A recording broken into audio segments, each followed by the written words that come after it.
Hello everyone and welcome to the second of my two videos that I will be doing outside of the norm of the Middle Egyptian and hieroglyphs lecture series. This video is a recording of a talk, or really a recording of a practice session of a talk that I gave at the Egyptological and Assyriological Conference in Copenhagen at the University of Copenhagen uh, on May 4th of 2023. I figured that since you all had a general interest in Egyptian history and Egyptology overall, even if you are not particularly focused on the specific topic that I'm talking about, which I will admit is a little bit niche if aesthetically interesting, uh, that it would be still of some level of interest to you to see what I'm talking about. I also, because I'm using my slides, hello, I'm Jacob Glenister. I am a first-year PhD student at the University of Pennsylvania who has been running this channel for the past about 2 years and intend to keep running it into the indefinite future to run through everything I know about the Egyptian language, then continue to make content because I am a really big believer in getting Egyptology out of just the university and into the general public, or at least whatever section of the general public cares enough to watch YouTube videos going in depth about Egyptian grammar or predynastic stone frog vessels or anything else. Also, I would like to say now that I do give tours at the University of Pennsylvania Museum, as do a number of other very qualified and intelligent graduate students with whom I work. And we have an excellent collection of ancient artifacts. In particular, we have an Egyptian collection that will be closing for renovations in not too long. Last I heard, it'll be about August or September, and then it'll be closing down for a few years. So if you want me or someone with a similar set of, or perhaps even better set of qualifications and public speaking abilities to give you a tour of our collection, I would highly recommend signing up for that. Schedule a tour when you can, because we have a really great collection in the University of Pennsylvania Museum.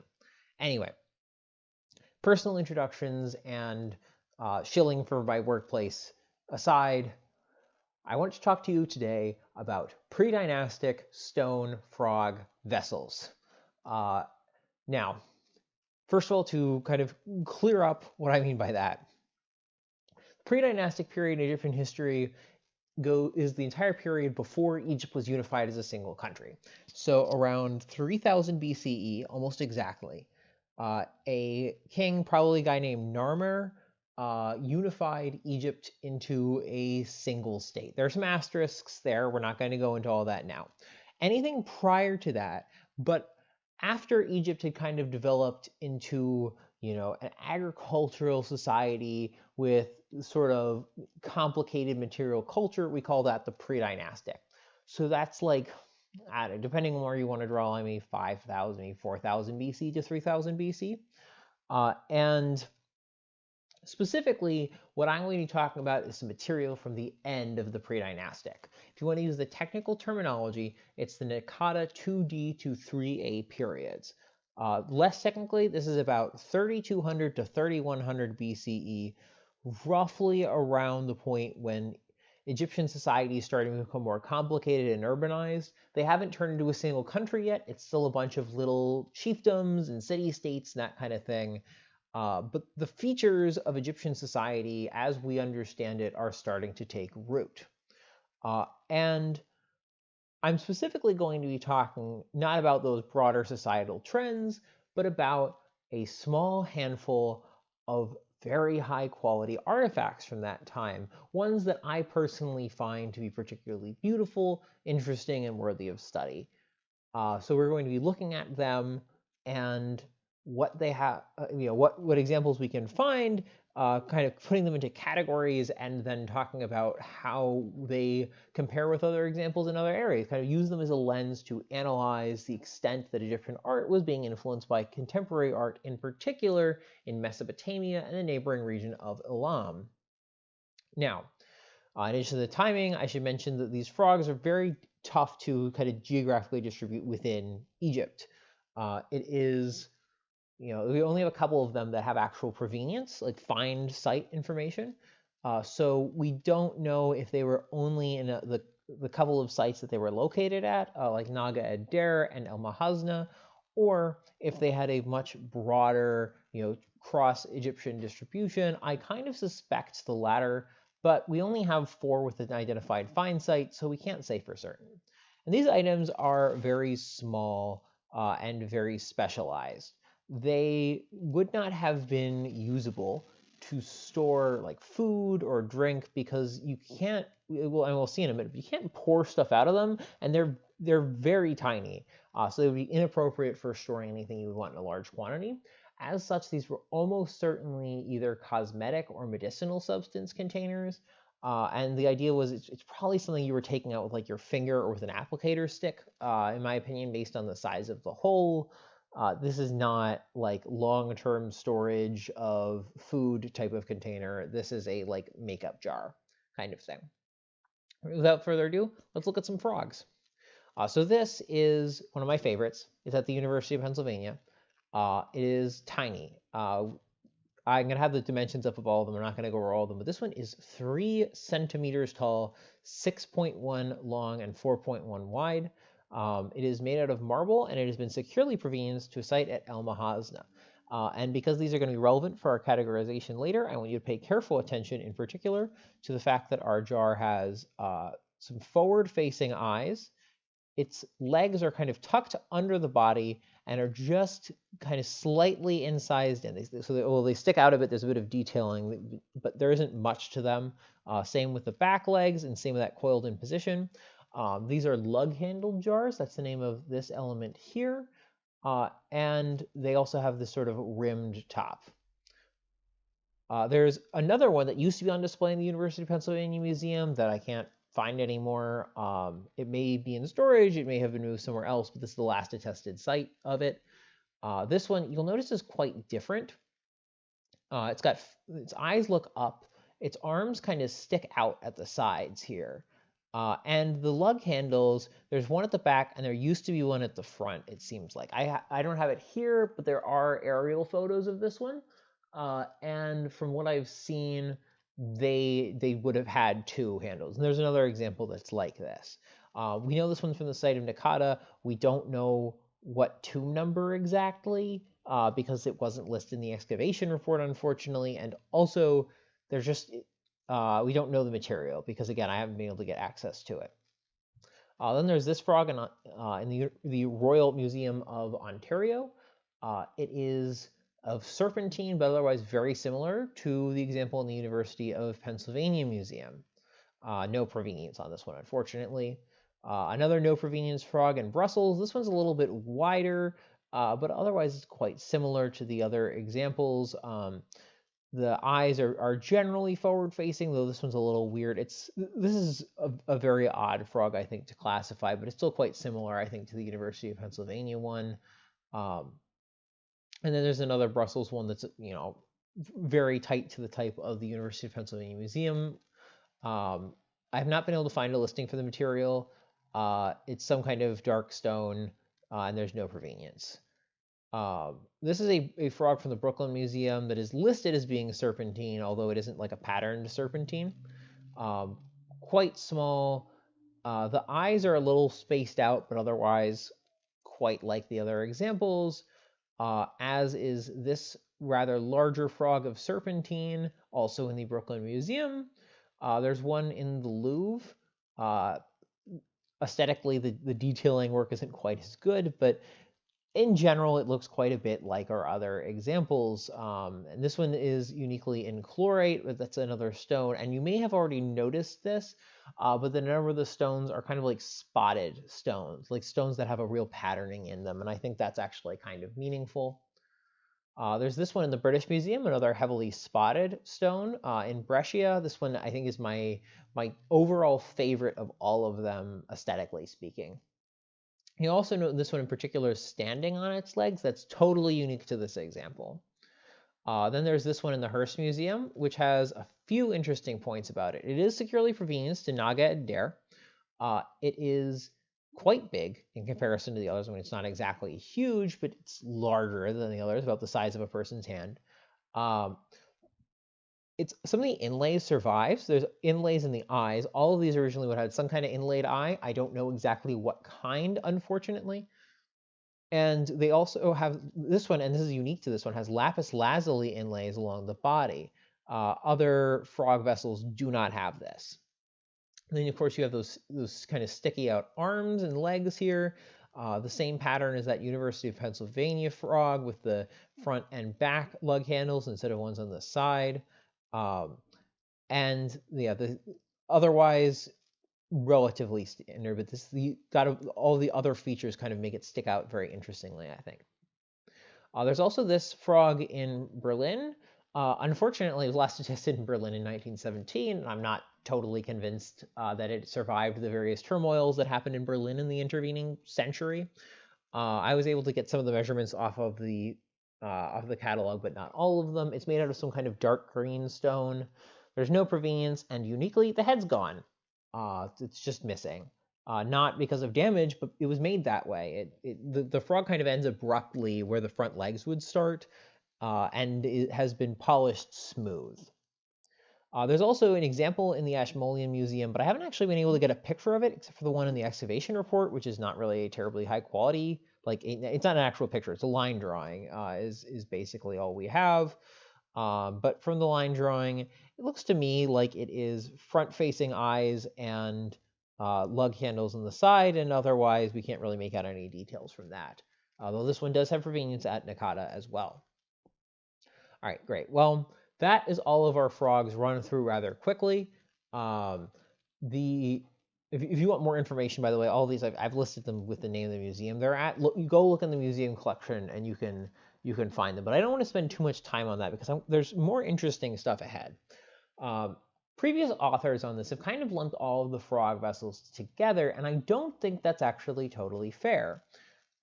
Both just because of aesthetic reasons and for reasons I'll get to in our comparison section, I think we're actually dealing with two different types of vessel, fundamentally different in structure and design.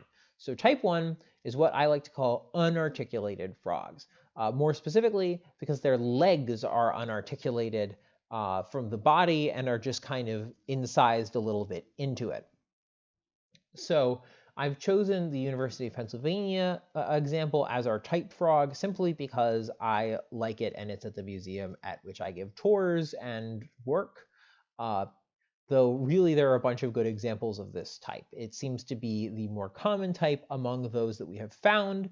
Whether that's an accident of preservation or just because it was more popular, I do not know. The type characteristics for this kind of frog, I would say, are first, there we go, the presence of forward-facing eyes. These frogs basically universally have eye slots that just look straight ahead. They might go out a little bit to the sides, but they're ultimately going to be facing forward. The legs, as I mentioned, are generally, they're sat folded on them, and they're just lightly carved out from the body. And the lug handles are on the sides, kind of near where like the center of the rib cage or the end of the rib cage would be. And if you think back to our catalog, for most of our examples, that's what was going on. You had lug handles on the side, and the frogs kind of sitting crouched on their legs. Our other category is what I'm calling articulated frogs. And as we might expect, this is the group of frogs whose legs are fully articulated out. We only have two examples that I know of. The example from the Hearst Museum, which I have up here, and the one in the University of Pennsylvania Museum from Nakata. And both of these do have very secure proveniences, so I'm not concerned that this is some like later invention. These are definitely at the same time as the other group of frogs, but designed rather differently. So first of all, the legs stick out. That's the defining feature of them. They kind of the front legs are splayed out kind of fully. The back legs are in sort of a partial crouch. The eyes face not so much forward as up in these frogs. And the Hearst Museum frog is a decent example. Really, University of Pennsylvania Museum frog for the eye specifically makes it a little clear. They're looking almost skywards. And the lug handles have been moved to the front and the back rather than to the sides. Now, I have been wondering a decent amount why this might be taking place, because it's not random, I don't think. And I've kind of hit on one of two possible ideas to what might be going on. The first one is that this might be an attempt to represent the frog in some kind of state of motion. That it's not just a frog, it's a frog that's like swimming or jumping or something like that. And that's why the legs are out. Now, it's not super common for Egyptian artists to depict active motion this way. It's not unheard of. It certainly does happen, but it's not usual for like statuary in particular. Usually you're dealing with someone who is just, a seated figure in the sort of pose they can maintain forever, rather than somebody like actively running or swimming or something like that. So while it is possible this would kind of surprise me, the other possibility, and the one I like a little bit more, though frankly I'm not totally convinced on either of these, is that this is an example of hybridization. So we know that from from palettes, which are these flat stones that are decorated and would have been used for like crushing stuff, in particular crushing like makeup, that the Egyptians would sometimes depict a single work of stone with aspects of multiple different animals. So you might have like birds combined with various mammals, combined with whatever the artist felt would create the best, most aesthetically appealing set of characteristics. That's what they would do. And here, I think what we might be looking at is a hybrid of a frog and a turtle. This is a turtle-shaped vessel in the Brussels Museum. And as I was looking through collections of theriomorphic vessels to kind of understand what was going on, I was really struck by how much this one looked like the articulated frogs. You'll notice, I mean, it's clearly a turtle, right? It's got that kind of shell design, and the head is distinctly that of a turtle. But you'll see where the lug handles would have gone are right here and right here, and the legs stick out, just not far from the body, but they do stick out. And this is, of course, a very realistic depiction of what is clearly purely a turtle. And it seems that in depicting the frog, the Egyptian artist has borrowed these characteristics: the upward-facing eyes, the position of the lug handles, the way the arms and legs are set up, from this design of turtle. Either as a deliberate hybridization or else just kind of following it in style. But I think that really you can understand the differences with these frogs as being heavily drawn from that sort of tradition. And speaking of drawing from other traditions, I want to talk a little bit about some contemporaneous Mesopotamian material. So in Mesopotamia, they use a different dating system. Instead of the Nikata with the number system that we use in Egypt for what we consider the Predynastic, the equivalent of the Predynastic is divided into the Ubaid, Uruk, and Jemdet Nasr periods. The Ubaid is like 5500 to 4000 BCE. The Uruk period is about 4000 to about 3100 or so. And the Jemdet Nasr period is then 3100 to about 2900. Roughly. Again, the exact dates are always a little murky going this far into the past. But basically what the time that lines up with this late Nikata 2, early Nikata 3 seems to be around the same time that Mesopotamia is transitioning from the Uruk to the Jemdet Nasr period. So this is the end of the Uruk and the beginning of the Jemdet Nasr. So in case you're curious and you are reading about, or you're ever reading about Mesopotamian archaeology for any other reason, and you encounter that time period, that's the same thing as like the Egyptian later part of the Predynastic, which is what we're dealing with here. So I went looking in the material of the Uruk and Jemdet Nasr periods to see if, well, the end of the Uruk and the beginning of the Jemdet Nasr periods, to see if I could find anything that really matched up nicely with the Egyptian material that we have here. And I actually did find a few that I think make for some very interesting comparisons. Now, if any of you are into Mesopotamian archaeology, you probably have a solid guess as to what the first group I'm going to talk about is, which is Elamite theriomorphic vessels. Elam was a region, sometimes the United Kingdom, sometimes a bunch of little states, off to the east of what is modern-day Iraq, Mesopotamia, and kind of in where like the southwestern corner of Iran is today. And most of the stuff was found at the capital of Elam, or at least the most important city in Elam, which is Susa, though it was not the only spot that these were found at, nor the only site of any note in Elam. But there was huge assemblages of these theriomorphic vessels there. And the most indicative one, I think, of the type is this bird vessel, kind of at the top left of the screen. And that kind of shows the type, although I have put up a boar vessel with 3 necks because I think it is very interesting, and also because it appeared next to the bird vessel in a book. And we also have an example of a frog from Elam that I think is particularly interesting for our purposes.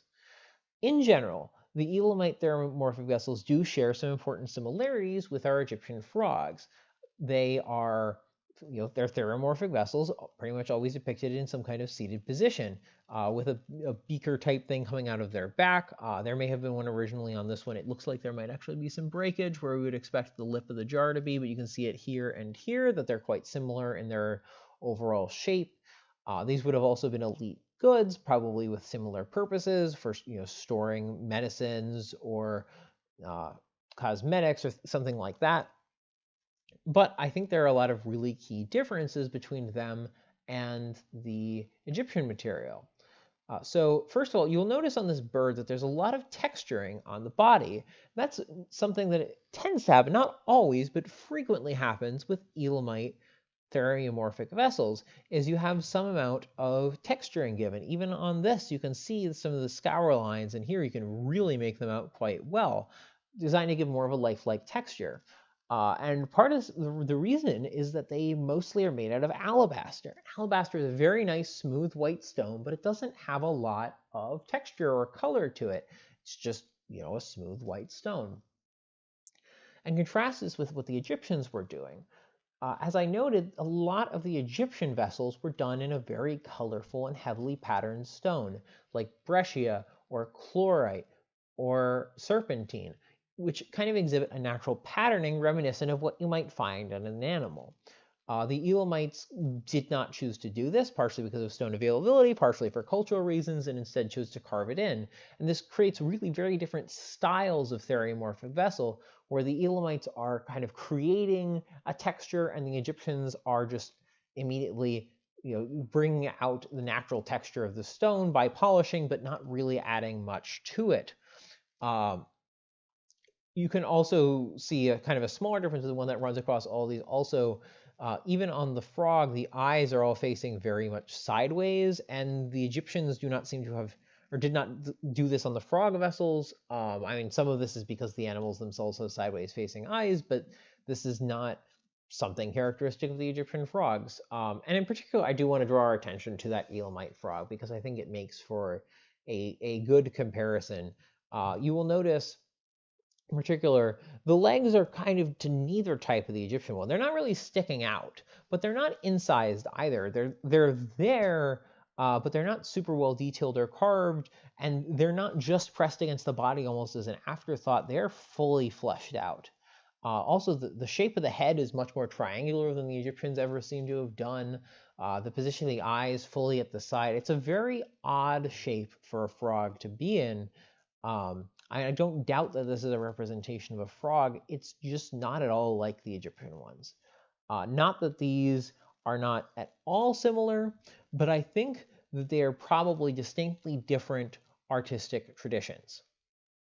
I also want to take us to another major Mesopotamian site, the Uruk period, fittingly enough, Uruk, and specifically talk about some votive statues.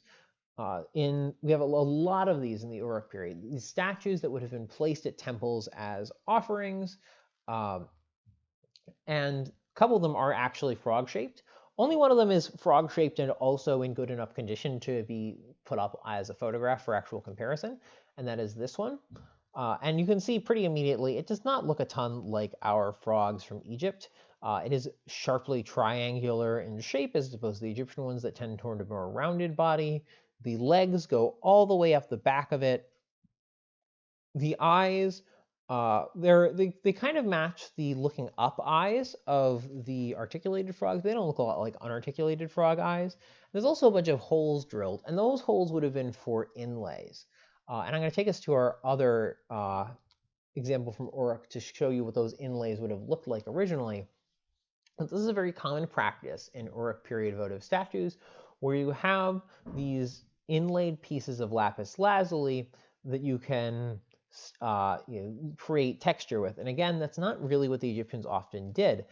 Sometimes, in particular in this Hirsch example, they would have done so. But for the most part, they just used the stone itself as the texturing rather than adding in anything additional. And this is what I was getting at when I was saying that I think there may be a meaningful difference in the amount of influence between the two types. This Hearst frog in particular, and perhaps to a lesser extent our University of Pennsylvania frog, does have a little bit more of a resemblance to the other Uruk frog in terms of its design, and in particular the way the legs are set up, but also in the fact that it has inlays, which is a really Mesopotamianizing characteristic. Now, this is possible the Egyptians did it on their own, but they did not do very much inlaying in this period, or at least especially not with this frog corpus, mostly preferring to let the stone kind of speak for itself.